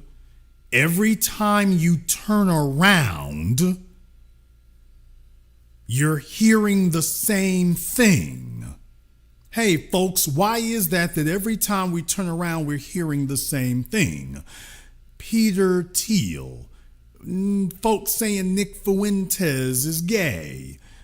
Why is it that every time we turn around, we trying to talk about white supremacists, and there's some homosexuality dropping in your lap? Explain to me how that keeps happening. How we're like, okay, let's have a conversation about white supremacy, and then all of a sudden, the big homosexuality done dropped in your lap. It's like, wait a minute, where did this come from? Where did this come from? So I want you all to know, Jeffrey Epstein, man, that's one of these days, people, we are going to have to put together a whole list documenting all these people from the 13 original colonies. Folk, I'm talking about going all the way back. From Christopher Columbus, to the 13 original colonies, to the Declaration of Independence, to the Constitution, to the Civil War, to the Supreme Court. What? One of these days, we're going to have to make a whole list of them. I'm talking about J. Edgar Hoover. Okay. What really went on with the founding of the CIA? Nobody is ready. You're not ready for this, people. You're not ready for us to go into the real stories of the of the formation of the FBI and the CIA, the precursor organizations that they came from, why these individuals were chosen. We're not ready to have that conversation tonight, but one of these days, we gonna have to lawyer up and get into that. I'm just telling y'all right now, nobody's gonna do this until they lawyer up. Like, if you ain't got really big money for that, you can't really get off into this and publicly discuss this if you ain't lawyered up. There's a reason why the chicks who accuse Jeffrey Epstein don't want to say anything. Please understand that, folks. There's a reason why those women have stayed quiet all this time. They don't want to say anything. Because they were told, yeah, you start yipping at the mouth and we'll bury you. And it all sounds like fun and games until you realize, do you have attorneys? I mean, against Les Wexner? It's like, this guy will spend $1 billion on attorneys. Come on. He'll spend $1 billion. It was only when it took the United States government to crack him. Pause. It took the United States government to get him to crack. When he got faced with the United States government, then he backed down. Yeah, you got to have unlimited pockets like that. But you say the wrong thing about these other folk, and it's like, okay, here we go. And I'm just telling you, even from my perspective, it's like if you start saying a bunch of names, you better be ready to go all the way with this. No, Candace Owens isn't even saying all the names. Candace isn't even saying all the names. Candace isn't even doing it. Don't be deceived. She's not even saying all the names. I'm telling you, because many of them are her friends. What? Damn! Oh, please. Many of them are her friends. Many of them are her buddies. Many of them are folks she wants to get booed up with, pardon the expression. So please understand, Candace is not going to say all the names. I know she won't. Because several of these folks she's already associated with and cool with. So that's the reason she's not going to do it.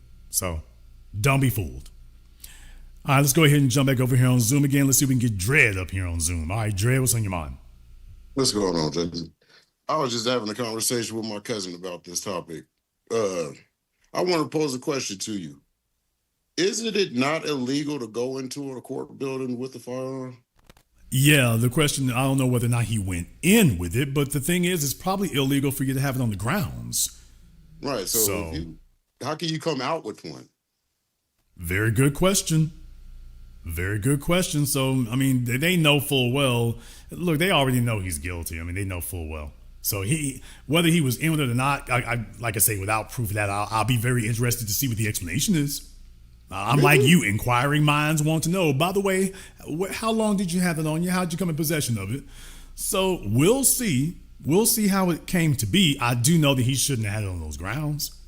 You ask any sheriff, brother. I don't care where you are in America. Courthouse grounds. Okay, don't no sheriff want folk running around with guns like that. There's no courthouse grounds. Once you walk on that grounds, that belongs to the sheriff. So it's like, no, you can't be there with that. His folks will have the guns, not you. There's no sheriff. There is no sheriff. Listen to me, brother. There's no sheriff anywhere in America who wants to make courthouse grounds a place for people carrying guns. Brother, you got folk in court on murder charges, folk who done killed somebody in their neighborhood, done killed somebody in town. Do you want to start having all these families walking up there with guns? I'm not talking about inside the court. I'm talking about outside the court on the benches. I'm talking about in the walkway. Does any sheriff want that? Well, I mean, it's legal to carry guns on the ground. Oh, it is? Oh, good. Brother, you know how it's going to go. Oh, yeah. You know how that's going to happen. I got one more quick point for you, too. Isn't it an odd coincidence that there is more footage of Chud the Bussy than there is of the Carmelo Anthony when we got case coming up a couple weeks? Yeah, I'm going to be covering that too here. As a matter of fact, that's something I want to get back into because there wasn't a whole lot going on, but I've been keeping on top of that as well. So you're going to be seeing me speak more on the Carmelo Anthony case here as that gets underway. But certainly, yeah. I mean, but then again, he was asking for it, so one was a one-day incident. This other guy is a walking train wreck. He's been wanting attention to himself, and now he got it. The real thing is that he is mentally and emotionally unstable. He is dangerous. He is not a public nuisance. He is a public threat. And he's been allowed to keep running around until he finally attempted to kill somebody. It's only by the grace of God that they're still alive. If he continues walking the streets, he's going to probably go after somebody else. It might be his baby mama. It might be his own kid. Who knows? But you're definitely dealing with a homicidal lunatic at this point. And he needs to be dealt with from that perspective. Thank you very much for this call tonight. He is not some local nuisance running around yelling nigger. He is a dangerous homicidal threat now, and that can't be ignored. Let's go ahead and jump back over here on Zoom again. Let's see if we can get Jay up here on Zoom for me here. Let's see if we can get Jay up here on Zoom. All right, Jay, what's on your mind? Yes, sir. Thank you so much. This is Jay. I'm in Charlotte, North Carolina. We spoke a while ago. I'm a real estate agent. JD Vance, that was the comment I wrote. I saw a photo of him years ago. I'm around the same age as him, and I recognize that look. It's something. It's like that emo, whatever look that they have.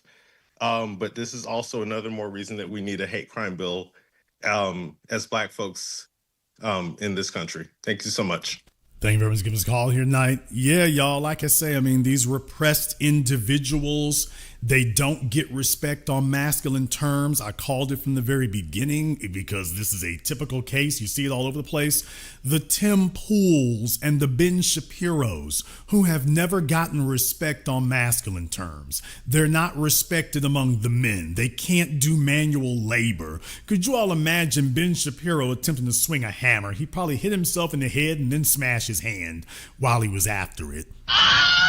I mean, these are guys who've never done manual labor. They can't do any. Could you imagine Tim Pool attempting to pick up a stack of 2x4s? Could you imagine him trying to do it? His back would give out. He'd dislocate his shoulder.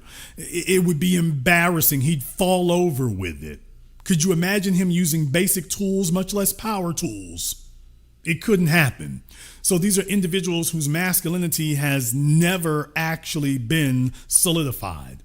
They are desperate to try to shore it up because now they have to be seen in front of other men, but other men don't respect you on masculine terms. So when you are not respected on masculine terms by other men, what do you desperately attempt to do? Compensate. Compensate, overcompensate. That's what you end up doing. All right, let's go ahead and jump back over here on Zoom again. Let's see if we can get James up here on Zoom for me here now. All right, James, what's on your mind? Unmute yourself. Hello, can you hear me? Yes, sir, we hear you. What's on your mind? Hey, how do you do? Great broadcast. I'm just looking at the screen. Who do you think was taking them to the prom? George Zimmerman or the Carson fellow? I don't know. It's probably Frank Ocean. What? You know, one of the above right here. So, brother, it can go any which way. What it does let you know is that when you see this picture here, and then you hear he had a black dominatrix who was doing some male on male stuff with him, it's like, oh, okay, it all makes sense now. I mean, this is amazing. And these are the people who try to strike fear into us and do all kind of malicious things. It's just incredible. It's their true nature. I mean, look, brother, I mean, they're not striking fear into anything here. They're the scared ones here. They're the terrified ones here, which is why they send him out like a lamb to the slaughter for it. They don't want the smoke. They don't want any of that. If you're looking to get down, you can find us anywhere for that, if that was what he actually wanted.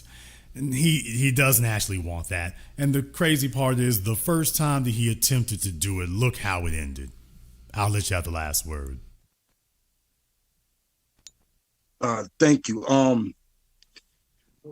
I agree. I think someone has been sending him. Well, it's said that he's being funded by other people, and it just shows. I mean, you look at the person who was sent to kill Trump, this young and dumb, and it was obvious that he was allowed to do it. So I think we should be more vigilant of these kind of people in this near future, because it seems as though that they. I mean, we need to have our heads on swivel the whole time, 24/7. I've been saying this since way before George Zimmerman. We need to be on constant alert, because this is the one guy running around filming himself. There's a bunch of other folk out there trying to ambush you. We had a bunch of little would-be ambush artists. This one went bad for him, but you've had a bunch of them already down there in Florida, in Tennessee, in the Carolinas. So they're all over the place. All of us need to be vigilant 24/7 for your women, for your kids, for your kinfolk, anywhere and everywhere, because these are criminals looking for crimes of opportunity. They're looking to catch you not looking. They're looking to catch you off guard. They're looking to catch an easy target. They are not running up on somebody who can defend themselves. They're looking for specifically for individuals or whatever who are unlikely to be able to defend themselves. Thank you very much for giving us a call tonight here. Let me see if we can get Christopher up here on Zoom for us. Yeah, folks, it's the same old profile. They're not looking for folk who are hard targets. They're looking for easy targets. What happened to Chud the Builder the first time he tried a hard target? He's in jail looking at murder charges for him. Attempted murder charges for himself. Shot himself in the damn arm. He was trying to kill somebody and couldn't even get the job done. You shot the fella 3 times and he's alive. You are an epic failure at life. How the hell you shoot this fella 3 times and he's still alive? You thought you were going to be the next Zimmerman. Now he's like, oh, wait a minute now. He's looking at just building the next Dylan Roof. Christopher, I do not see a picture on your screen here, so please make sure you have your camera and your microphone turned on, just so we don't have any trolling issues. All right, Christopher, what's on your mind? Hey, thank you for taking my call, Jason. I'm out of Las Vegas. Just wanted to give you some awareness of what's going on. I just recently had donated to Joshua Fox, the veteran who was shot by this white supremacist. And I noticed when I went back to go and just donate within the hour, they put a hold while Chud the Bussy is actually still able to accept donations on his campaign. And I noticed the Joshua was at 221K within 2 days, and he was just about to surpass the Chud guys, which was currently at that time at 226. Do you have any idea what's going on, or what? Well, I hadn't heard anything about that necessarily specifically. I wouldn't be surprised, but I hadn't heard anything about that specifically there. But definitely, I can imagine they would be displeased about that, because those are the kind of optics and the kind of metrics you don't want to see when you're crafting a narrative that white supremacy is ascendant. You don't want to see that happening. Right. Now, I want to find out what site was that for Joshua Fox? Was that GoFundMe or was that Give Send It's Go? GoFundMe, yes. Okay, GoFundMe. that might be an issue. So I will say that much. For GoFundMe might be an issue. Give, Send, Go tends to be, a lot more Wild West. GoFundMe actually does have rules about that, so they might try to invoke their rule about we're not sure what happened here in that case. So they might do that. I'm not saying it's justified. I'm just saying the whole reason that folks were using Give, Send, Go was because they have more lax rules than GoFundMe, because GoFundMe stopped doing that a while ago necessarily. So I wouldn't be surprised if they decided, we don't want to be a part of it. Oh, thank you for the clarification. Yeah, I just thought it was a coincidence. Once his campaign was about to surpass within just 2 days, I thought it was interesting. So no, I want to say, I don't remember if it was Kyle Rittenhouse or whoever, but GoFundMe really wanted to stay away from like these shooting incidents and stuff. Okay. They really want to stay away from the shooting incidents thing. So these stuff that goes national for shooting incidents or police or whatever, GoFundMe really was just deciding, let's raise funds for something other than that. Understood. All right. Well, thank you. All right. Thank you for giving us a call. Yeah, like I say, I'm not saying that there's not any foolery necessarily going on, folks. I'm not saying that. But I am saying, you all remember GoFundMe kind of wanted to get away from the shooting incidents. They didn't want to be the site that raises money for the shooting stuff, because there's liability and things like that. So I mean, look, I mean, it's their site, you know. As long as they're consistent about it, I mean, they don't want me to give them any smoke, okay? As long as you're consistent. If nobody can go on there for it, okay. You start picking and choosing, might have an issue with that. Let's jump back over here on Zoom again. Let's see if we can get Huey Freeman up here on Zoom. All right, Huey, what's on your mind? Not much, brother. Wonderful broadcast as always.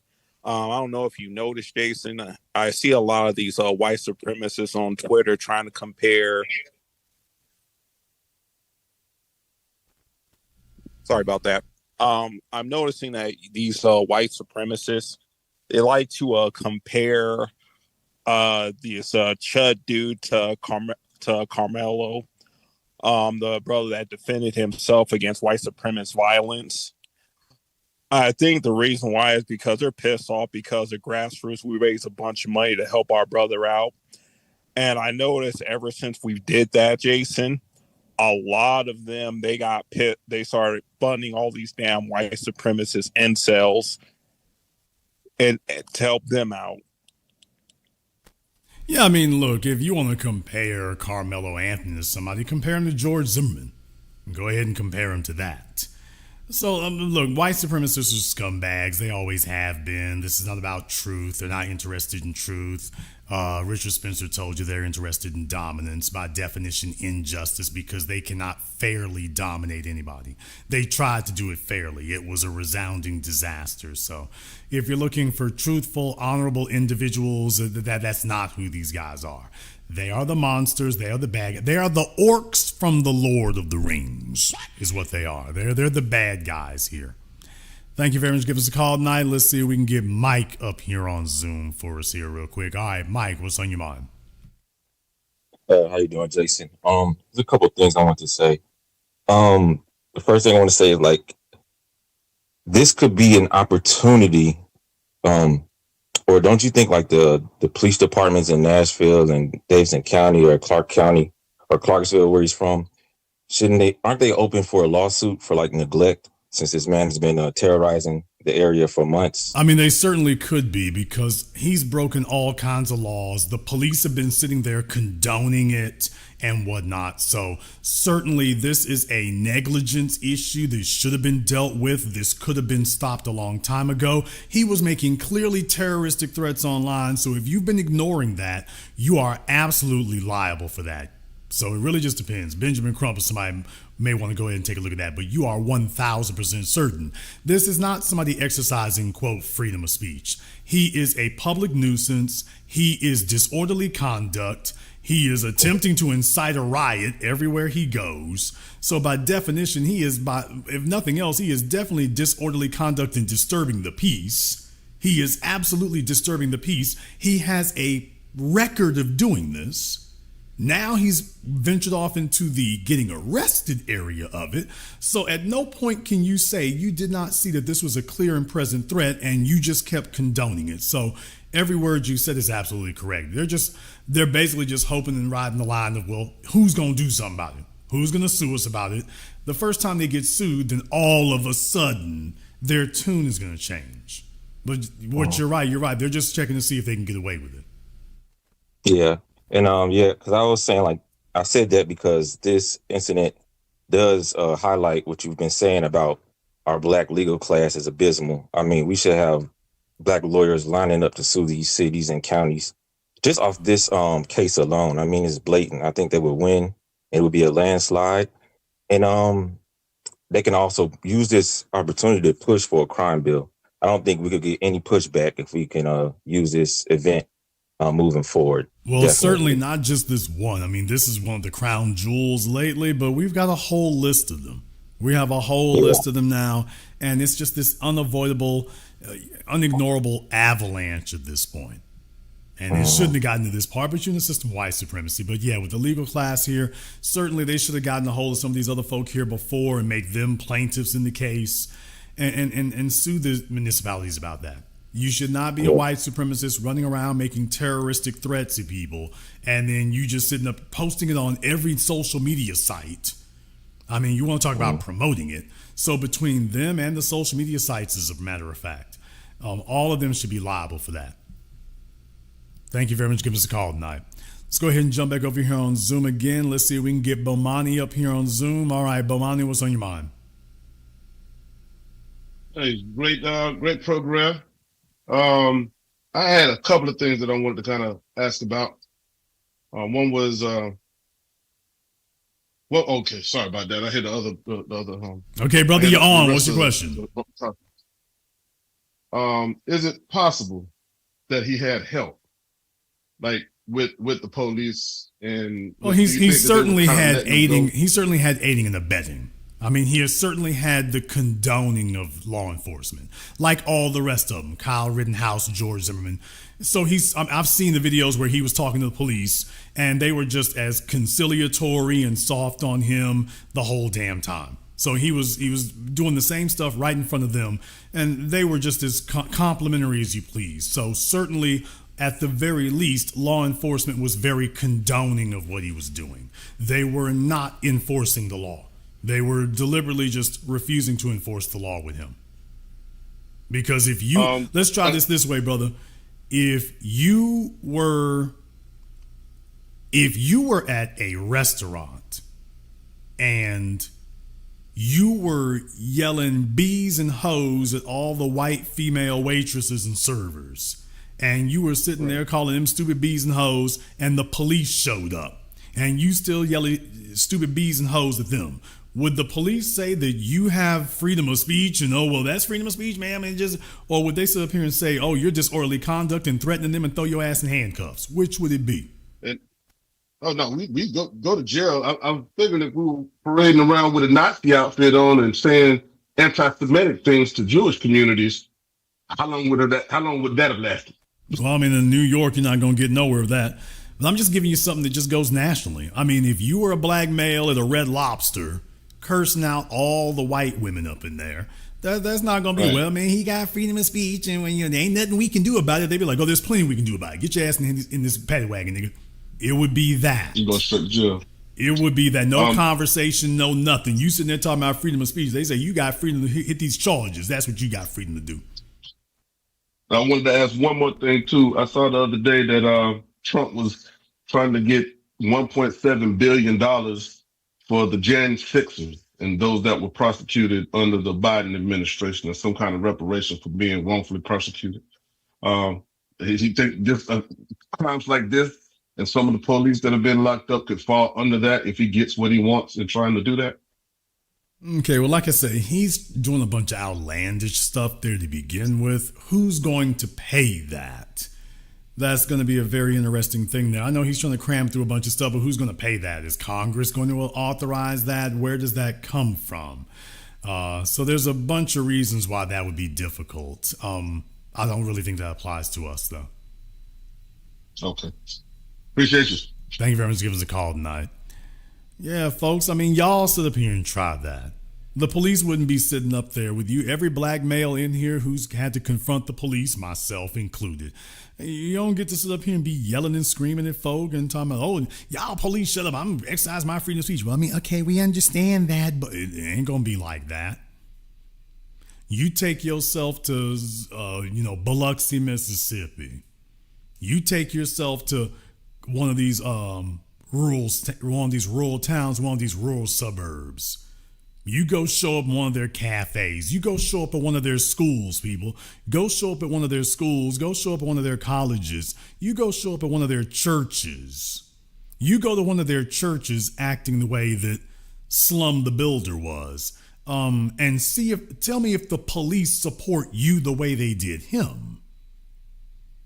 You make the exact same argument, and it's like, okay, what about the police supporting me the way y'all did? Hey, Slum the Builder did that.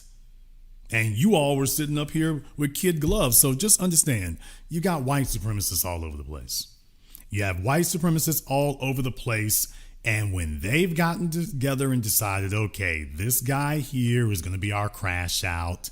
This guy here is going to be our mascot. This guy here is going to be our sacrificial lamb. He's going to be our sacrificial dummy. And we're going to let him keep going until he takes a few bodies. They're hoping that the bodies will be Negroes. And so in this case, they're diabolical scheme almost succeeded. Instead, it blew up in their faces spectacularly.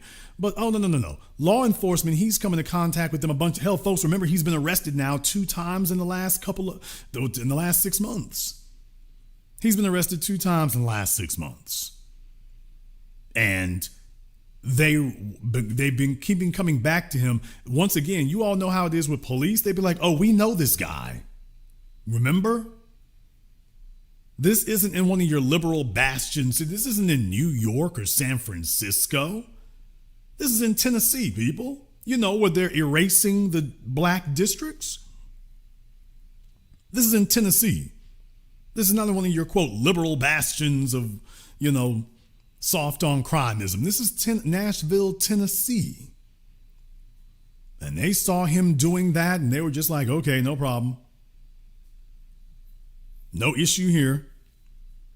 We'll let him just keep going here. So how is it? Police know people. They should be sitting up here saying, oh, it's Dalton again. Hey, y'all, it's Dalton. Didn't we just arrest him at that restaurant? Yeah, he's back out on the street harassing people. Didn't we arrest him for harassment already? Folks, shouldn't he have like 20 arrests for harassment now?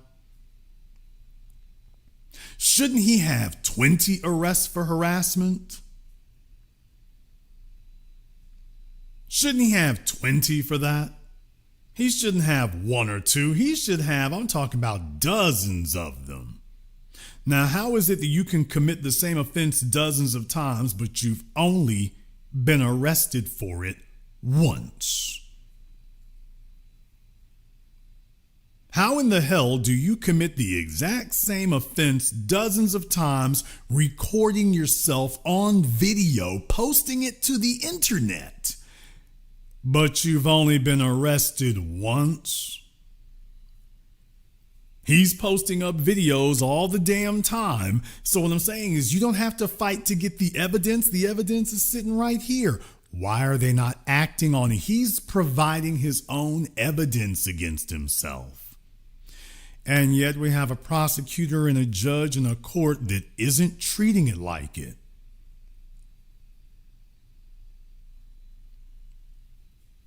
Now you imagine you got rappers out here that they're trying to prosecute you for your song lyrics. This guy is recording himself committing the crimes. He's recording every second of it. And you're telling us that, well, we only arrested him once. Shouldn't they be going back over all of his videos and saying, here's another count and another one and another one and another one and another one and another one? When he had that weapon before, y'all, by the way, brandishing a firearm, threatening with a weapon, why is it the previous videos are not also being invoked as, hey, we caught him on video again. He documented himself breaking the law again. He's supposed to be facing multiple felonies, not one. He is not supposed to be facing a singular felony. He's supposed to be facing multiple counts of multiple felonies on multiple days. He's already provided his own documentation and his own evidence. There's no excuse for any prosecutor anywhere. He's provided his own evidence. So, of course, he's being propped up by of course, law enforcement there is condoning. Of course, they're backing him up. They don't want to arrest him too many times, but you see, they arrested him once for harassment. They had to arrest him the second time because this time he committed a crime against white people. So they were not going to let him slide with that. He committed a crime against white people. Now, after he did that, he realizes you're going to face the music on that one. So then he went back to what he was doing there before. So yeah, they were aware of that. He's already provided enough information. He's committing felonies all over the place. Why is he not getting charged on the videos that he's posted? Why isn't he getting charged on those? Those are the questions that need to be asked. Why are you not getting charged for that? Where's the prosecutor all this time? Where have the police been? they've been sitting there condoning it. Because he's one among several. This, to them, is being on code. Here's the problem. The problem is when you get too enabled, you get too emboldened, now you start getting too blatant. And folks, when you get too blatant, what happens is you become reckless. You sit up here and keep pushing the edge, but you see, you didn't get the response you were trying to get with what you were doing before. So now you keep pushing it further and further until eventually you have to become reckless with it. Now that you become reckless, now you're going to take it so far over the line that can't nobody help you. So you see, he went to the court that day. He should have shown up barehanded so that he could get the brakes beaten off of him. He wouldn't do that.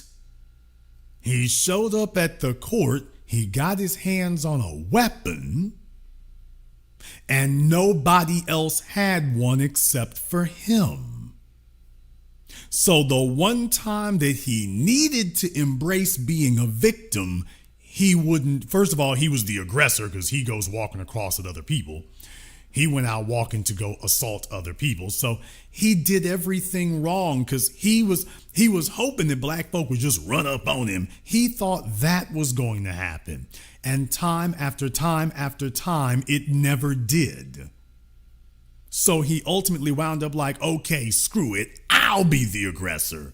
And we'll see if I can just get away with it. And it's, no, stupid. No, dummy.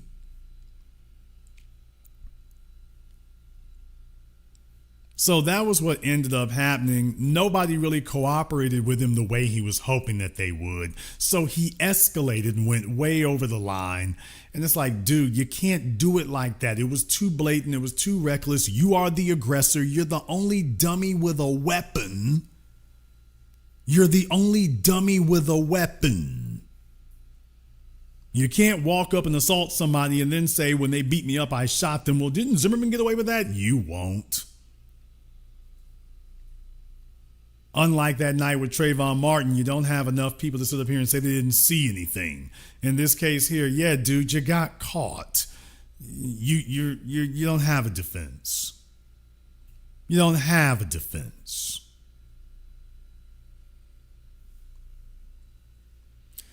So yeah, y'all.